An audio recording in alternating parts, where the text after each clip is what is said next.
Good evening, dear friends. So, as you know, the condition of not only the eye muscles, but also the neck muscles is of great importance for vision. And today we will figure out how to get them in order, specifically from the point of view of improving vision. Several large muscle groups have a significant impact on the very process of eye function. These are the long neck flexors, short neck flexors. They are located here in the suboccipital space. The sternocleidomastoid muscle is key. It goes from the mastoid process of this high bone to the clavicle. That's how the muscle goes. And the trapezius muscle, the upper trapezius, these muscles, they simultaneously stabilize the neck and participate in eye movement. Because when we look somewhere with you, most often we also turn our head. And it happens that, for example, the muscle is weaker on one side, stronger on the other, and the position of the head changes. And then the work with the eye muscles must necessarily be combined with the restoration of the neck muscles, because as long as you have such a small or large skew to one side, it will be very difficult for the eyes to adjust to your movements. It will be very difficult for them to work. So, today we will dissect two groups of muscles. These are the trapezius muscle and the sternocleidomastoid muscle.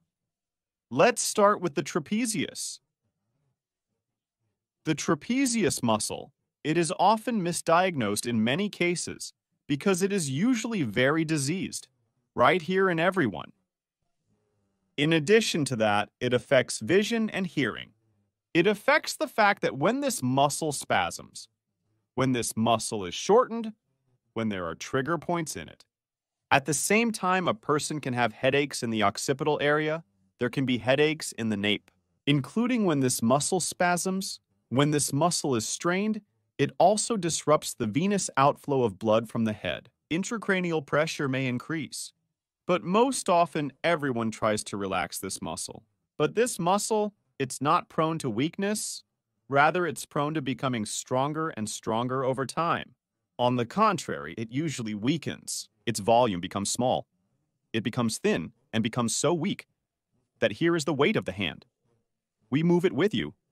Here the hand hangs. All of it hangs on this muscle. Only this muscle holds it. There is another one there, a muscle that lifts the shoulder blade. But now we only need the trapezius. And the position of the shoulder blade also depends on the condition of this muscle. If you look at yourself in the mirror from the side and see such a position, this is a sign of weakness of the upper trapezius muscle. That is, if your shoulder is strongly shifted forward and down, it says that the upper trapezius is weak. This says that it is weaker than the chest muscles, weaker than the small chest muscle, and the lower part of the large chest muscle. Therefore, these two muscles will pull it here down. In this case, it will also be sick, because when the volume of the muscle is insufficient, it begins to constantly overload, even from the fact that you just do something with your hands. If you have such a thing that after walking, for example, you walked where your hands should move, your head starts to hurt. Or after some movements with your hands, you do something, your head also starts to hurt. This is also a sign of weakness of the upper trapezius. To determine whether there is weakness or not, first look at yourself in the mirror. Face the mirror, look. If you see such a thing that the shoulder is shifted forward, one or both shoulders, this can indicate its weakness. Look at yourself from the side. If you can, look. If you can't, take a picture. If you see such a position, this is also a sign of trapezius weakness, shortening of the chest muscles. Combining trapezius training with stretching the chest muscles is a good idea.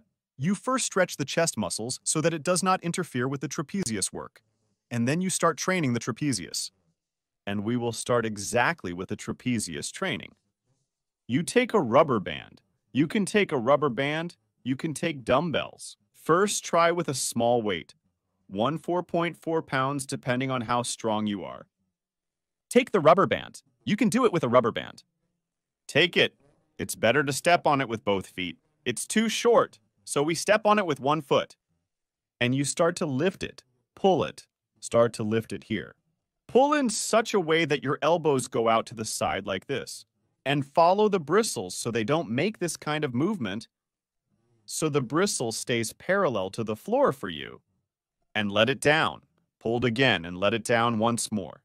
Look forward. Don't look down. And here is where a good load happens simultaneously on the trapezius muscle and the deltoid muscle. Do 2-3 sets of this exercise. This is what it looks like going forward. This exercise is more effective with dumbbells, since a band provides uneven tension. Here it pulls less, here it already pulls stronger. With this exercise, you are restoring the correct position. Because you are lifting, you are restoring the correct position of the blade itself, and the upper trapezius is trained very well. This is the first exercise to start with. If you are already doing well, you can add others later, but it's best to start with this one. Here, because the load goes simultaneously to the deltoid and trapezius muscles. The sternocleidomastoid muscle, it also participates in the rotation of the head. They participate in keeping the head on the neck at all, so that there is no displacement of it to one side or the other. It plays a very big role in stabilizing the neck itself. Here, the condition of this muscle can be determined by the thickness of the neck. The thinner the neck, the thinner it is. Here, this muscle also begins to decrease in volume, and it becomes difficult to turn the head. There is a limitation of head mobility. There are several exercises to restore this muscle. If you notice, for example, in the mirror that one of your eyes is higher, the other is lower, or one ear is higher, the other is lower, your head is slightly tilted to the side, it's better for you to train these two muscles separately. One of the good exercises for training this muscle is lying down. You lie on your side like this. Your head is on weight. And you start to lift it and slightly and then lift it again. And with this movement, you give a load exactly on these side muscles here. At the same time, the chest key muscles are visible, and the ladder muscles also work on the left side separately. You can also train both muscles at the same time. Here you lie on the edge of the bed, couch, for example, like this. You lay down, and in this case, if these muscles are weak, you will feel how your head starts to shake like this. If this happened, then stop. Let the muscles rest and then continue. That is, start simply with static load. If more or less you hold, 20 seconds you can hold, then start already in dynamics to do this exercise. That is, first you laid it like this. The first stage is just static you hold. For example, held for 10 seconds, the muscle began to tremble. That's it. Rest. And do 2-3 such approaches like this. If more or less freely your head holds up well, this muscle withstands the weight of the head, then here you start to make a movement, you start to turn to one side and turn to the other side. The head is on weight, and you turn your head to one side and to the other side. Here, try not to make a full amplitude. That is, leave a small margin of movement like this, and such turns you make approximately so that you get to start 5 on each side, then you can already make 10. This is an exercise for the sternocleidomastoid muscle. These two exercises are necessary to combine with the very training of the eye muscles, the very training for improving vision.